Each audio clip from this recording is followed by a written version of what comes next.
Hi friends, welcome back to Sunita ಜಗತ್ತು. Friends, ಇವತ್ತಿನ ವಿಡಿಯೋದಲ್ಲಿ ಮೊಟ್ಟೆ ಕರಿ, ಎಗ್ ಕರಿ ಮಾಡೋದು ಹೇಗೆ ಅಂತ ನೋಡೋಣ.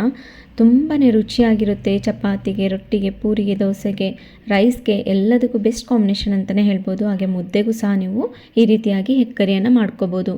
ಹಾಗಿದ್ರೆ ಬನ್ನಿ ಮಾಡೋದು ಹೇಗೆ ಅಂತ ನೋಡೋಣ. ಅದಕ್ಕೆ ಒಂದು ಮಿಕ್ಸಿ ಜಾರನ್ನು ತೊಗೊಂಡಿದ್ದೀನಿ. ಅದರಲ್ಲಿ ಸ್ವಲ್ಪ ಬೆಳ್ಳುಳ್ಳಿ ಹಾಗೆ ಶುಂಠಿಯನ್ನು ಹಾಕ್ಕೊಂಡಿದ್ದೀನಿ. ಹಾಗೆ ಒಂದು ಈರುಳ್ಳಿಯನ್ನು ಕಟ್ ಮಾಡಿಕೊಂಡು ಸೇರಿಸ್ಕೊತಾ ಇದ್ದೀನಿ. ಈರುಳ್ಳಿ ಹಾಕ್ಕೊಂಡಾದಮೇಲೆ ಇದರಲ್ಲೇ ನಾವೀಗ ಕೊತ್ತಂಬರಿಯನ್ನು ಸಹ ಸೇರಿಸ್ಕೊತಾ ಇದ್ದೀನಿ. ಹಾಗೆ ನೋಡಿ, ಒಂದೆರಡು ಮೆಣಸಿನ್ಕಾಯಿನ ಹಾಕ್ಕೊತಾ ಇದ್ದೀನಿ. ಖಾರಕ್ಕೆ ನಾವು ಕೆಂಪು ಖಾರವನ್ನು ಯೂಸ್ ಮಾಡ್ತಾ ಇರೋದ್ರಿಂದ ಒಂದೆರಡು ಮೆಣಸಿನ್ಕಾಯಿನ ಹಾಕ್ಕೊಂಡಿದ್ದೀನಿ. ಹಾಗೆ ಸ್ವಲ್ಪ ಮೆಣಸು, ಒಂದು 10 ಗೋಡಂಬಿಯನ್ನು ಹಾಕ್ಕೊಂಡಿದ್ದೀನಿ. ಹಾಗೆ ಒಂದೇ ಒಂದು ಟೊಮೆಟೊವನ್ನು ಕಟ್ ಮಾಡಿಕೊಂಡು ಸೇರಿಸ್ಕೊಂಡಿದ್ದೀನಿ. ಇದೆಲ್ಲ ಹಾಕ್ಕೊಂಡಾದಮೇಲೆ ಇದರಲ್ಲಿ ಸ್ವಲ್ಪ ನೀರನ್ನು ಸೇರಿಸ್ಕೊಂಡು ಹದವಾಗಿ ರುಬ್ಕೋಬೇಕು. ನೋಡಿ, ಜಸ್ಟು ಒಂದು ಸ್ವಲ್ಪ ಈ ರೀತಿಯಾಗಿ ರುಬ್ಬಿ ಪಕ್ಕಕ್ಕೆ ಇಟ್ಕೋಬೇಕು. ಈಗ ಮೊಟ್ಟೆನೂ ಸಹ ಬೇಯಿಸಿರ್ತೀವಲ್ವ, ಅದನ್ನೆಲ್ಲ ಸಿಪ್ಪೆನೆಲ್ಲ ತೆಗೆದಿಟ್ಕೊಂಡಿದ್ದೀನಿ. ಅದನ್ನು ತೆಗ್ದಾದ್ಮೇಲೆ ನೋಡಿ, ಈ ರೀತಿ ಲೈಟಾಗಿ ಕಟ್ಸನ್ನು ಹಾಕ್ಕೋಬೇಕು. ತುಂಬ ಆಳಕ್ಕೇನು ಕಟ್ ಹಾಕೋಗಿಲ್ಲ, ಜಸ್ಟ್ ಮೇಲ್ಗಡೆ ಒಂದು ವೈಟ್ ಕಲರ್ ಏನಿರುತ್ತಲ್ವ ಅದಷ್ಟೇ ಕಟ್ಟಾಗೋ ರೀತಿಯಲ್ಲಿ ಲೈಟಾಗಿ ಈ ರೀತಿ ಕಟ್ಸನ್ನು ಹಾಕ್ಕೊಳ್ಳೋಣ. ಅದೇ ರೀತಿ ಎಲ್ಲ ಮೊಟ್ಟೆಗಳನ್ನೂ ನಾನು ಈ ರೀತಿ ಕಟ್ಸನ್ನು ಹಾಕಿ ಇಟ್ಕೊತೀನಿ. ಕಟ್ಸೆಲ್ಲ ಹಾಕ್ಕೊಂಡಾದ್ಮೇಲೆ ಒಂದು ಬಾಣಲೆನ ಇಟ್ಬಿಟ್ಟು ಸ್ವಲ್ಪ ಎಣ್ಣೆನ ಹಾಕ್ಕೊಂಡಿದ್ದೀನಿ. ಹಾಗೆ ನೋಡಿ, ಸ್ವಲ್ಪ ಅರಿಶಿನ ಹಾಕ್ಕೋಬೇಕು. ಹಾಗೆ ಸ್ವಲ್ಪ ಉಪ್ಪನ್ನು ಹಾಕ್ಕೋಬೇಕು, ಸ್ವಲ್ಪ ಖಾರದ ಪುಡಿ. ಜಸ್ಟ್ ಮೊಟ್ಟೆ ಫ್ರೈ ಮಾಡಲಿಕ್ಕೆ ಎಷ್ಟು ಬೇಕಷ್ಟು ಮಾತ್ರ ಹಾಕ್ಕೊಂಡಿದ್ದೀನಿ. ಇದನ್ನೆಲ್ಲ ಒಂದ್ಸರಿ ನೀಟಾಗಿ ಮಿಕ್ಸ್ ಮಾಡ್ಕೋಬೇಕು. ಮಿಕ್ಸ್ ಮಾಡ್ಕೊಂಡಾದಮೇಲೆ ಬೇಯಿಸಿ ಕಟ್ ಮಾಡ್ಕೊಂಡಿರೋಂಥ ಮೊಟ್ಟೆಗಳನ್ನ ಈ ರೀತಿಯಾಗಿ ಹಾಕಿಬಿಟ್ಟು ಸ್ಪೂನಲ್ಲಿ ಕಲಗ್ದೇ ಈ ರೀತಿ ಪಾತ್ರೆನ ಅಲ್ಲಾಡಿಸ್ತಾ ಫ್ರೈ ಮಾಡಿಕೊಂಡ್ರೆ 1-2 ನಿಮಿಷ ಚೆನ್ನಾಗಿ ಫ್ರೈ ಆಗುತ್ತೆ. ಸ್ಪೂನಲ್ಲಿ ಕೈ ಆಡಿಸಿದ್ರೆ ಏನಾಗ್ಬಿಡುತ್ತೆ ಅಂದರೆ ಒಡೆದೋಗೋ ಚಾನ್ಸಸ್ ಇರುತ್ತೆ, ಕಟ್ಟಾಗೋ ಚಾನ್ಸಸ್ ಇರುತ್ತೆ. ಹಾಗಾಗಿ ಈ ರೀತಿ ಪಾತ್ರೆನ ಅಲ್ಲಾಡಿಸ್ಬಿಟ್ಟು ಫ್ರೈ ಮಾಡ್ಕೊಂಡಾದ್ಮೇಲೆ ತೆಗೆದು ಪಕ್ಕಕ್ಕೆ ಇಟ್ಕೊಂಡಿದ್ದೀನಿ.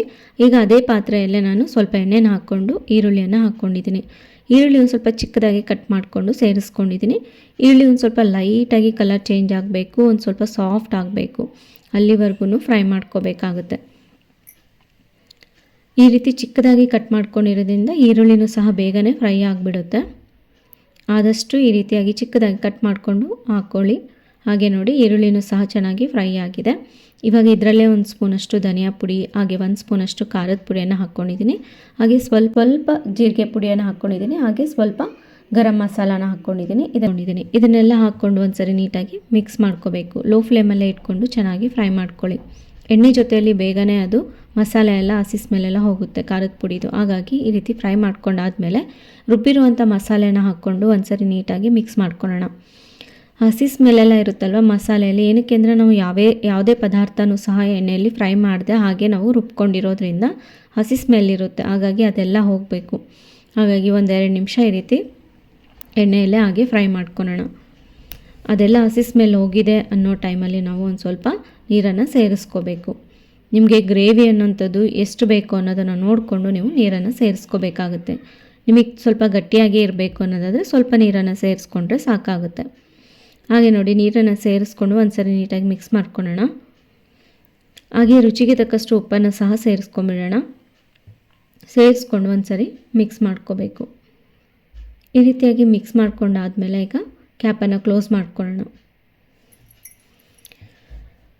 1-2 ನಿಮಿಷ ನಾವು ಹಾಗೆ ಬೇಯಲಿಕ್ಕೆ ಇಟ್ಕೋಬೇಕಾಗುತ್ತೆ. ಕ್ಯಾಪನ್ನು ಕ್ಲೋಸ್ ಮಾಡಿಕೊಂಡು 1-2 ನಿಮಿಷ ಆದಮೇಲೆ ನೋಡಿ, ಎಣ್ಣೆನೂ ಸಹ ಬಿಟ್ಕೊಂಡಿದೆ. ಚೆನ್ನಾಗಿ ಹಸಿ ಸ್ಮೆಲ್ಲೆಲ್ಲ ಹೋಗಿಬಿಟ್ಟು ಚೆನ್ನಾಗಿ ಒಂದೊಳ್ಳೆ ಗಮ್ಮನಂಥ ಫ್ಲೇವರ್ ಬರ್ತಾ ಇದೆ. ಈ ರೀತಿ ಗ್ರೇವಿ ರೆಡಿ ಆದಮೇಲೆ ಇದರಲ್ಲಿ ನಾವಿವಾಗ ಬೇಯಿಸಿರುವಂಥ ಮೊಟ್ಟೆ ಹಾಗೆ ಫ್ರೈ ಮಾಡ್ಕೊಂಡಿರ್ತೀವಲ್ವ ಅದನ್ನು ಸಹ ಹಾಕ್ಕೊತಾ ಇದ್ದೀನಿ. ಬೇಯಿಸಿ ಕಟ್ ಮಾಡ್ಕೊಂಡಿರೋಂಥ ಮೊಟ್ಟೆನ ಈ ರೀತಿ ಇದರಲ್ಲಿ ಸೇರಿಸ್ಕೊಳ್ಳೋಣ. ಹಾಕ್ಕೊಂಡ್ಬಿಟ್ಟು ಒಂದ್ಸರಿ ನೀಟಾಗಿ ಮಿಕ್ಸ್ ಮಾಡ್ಕೊಳ್ಳೋಣ. ಆ ಗ್ರೇವಿ ಅನ್ನೋಂಥದ್ದು ಎರಡೂ ಸೈಡು ಚೆನ್ನಾಗಿ ಹತ್ಕೋಬೇಕು. ಅಲ್ಲಿವರೆಗೂ ನೀಟಾಗಿ ಈ ರೀತಿ ಮಿಕ್ಸ್ ಮಾಡ್ಕೊಂಡಾದ್ಮೇಲೆ ಈಗ ಮತ್ತೆ ಕ್ಯಾಪನ್ನು ಕ್ಲೋಸ್ ಮಾಡಿಕೊಂಡು ಇನ್ನೂ 1-2 ನಿಮಿಷ ಬೇಯಿಸ್ಕೊಂಡ್ರೆ ಸಾಕಾಗುತ್ತೆ. ಆಲ್ರೆಡಿ ಮೊಟ್ಟೆ ಬೇಯಿಸ್ಕೊಂಡು ಫ್ರೈ ಮಾಡ್ಕೊಂಡಿರೋದ್ರಿಂದ ತುಂಬ ಹೊತ್ತೇನು ಬೇಕಾಗೋದಿಲ್ಲ. ಜಸ್ಟ್ 1-2 ನಿಮಿಷ ಬೇಯಿಸ್ಕೊಂಡ್ರೆ ಸಾಕು. ನೋಡಿ, ಆಯಿತು. ಸ್ವಲ್ಪ ಕೊತ್ತಂಬರಿಯನ್ನು ಹಾಕ್ಕೊಂಡ್ರೆ ಮೊಟ್ಟೆ ಕರಿ ರೆಡಿ ಆಗೋಯ್ತು. ಈ ರೀತಿ ಸಿಂಪಲ್ಲಾಗಿ ನೀವು ಸಹ ಟ್ರೈ ಮಾಡಿ. ಚಪಾತಿಗೆ, ರೊಟ್ಟಿಗೆ, ರೈಸ್ಗೆ ಆಗಿರ್ಬೋದು, ದೋಸೆಗೂ, ಇಡ್ಲಿಗೆ ಎಲ್ಲದಕ್ಕೂ ಸಹ ನೀವು ಬೆಸ್ಟ್ ಕಾಂಬಿನೇಷನ್ ಅಂತಲೇ ಹೇಳ್ಬೋದು. ಮುದ್ದೆನೂ ಸಹ ಆರಾಮಾಗಿ ಇದ್ರ ಜೊತೆಲಿ ಸರ್ವ್ ಮಾಡ್ಕೋಬೋದು. ನಾನಿವತ್ತು ಅಕ್ಕಿ ರೊಟ್ಟಿ ಜೊತೆ ಸರ್ವ್ ಮಾಡ್ಕೊತಾ ಇದ್ದೀನಿ. ತುಂಬಾ ರುಚಿಯಾಗಿ ಬೆಸ್ಟ್ ಕಾಂಬಿನೇಷನ್ ಅಂತಲೇ ಅನಿಸ್ತಾ ಇತ್ತು.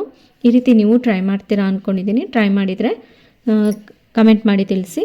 ಈ ವಿಡಿಯೋ ಇಷ್ಟ ಆಗಿದ್ರೆ ಲೈಕ್ ಮಾಡಿ, ಶೇರ್ ಮಾಡಿ. ಮತ್ತೊಂದು ಒಳ್ಳೆ ವಿಡಿಯೋ ಜೊತೆಗೆ ಭೇಟಿ ಆಗೋಣ. ಧನ್ಯವಾದಗಳು.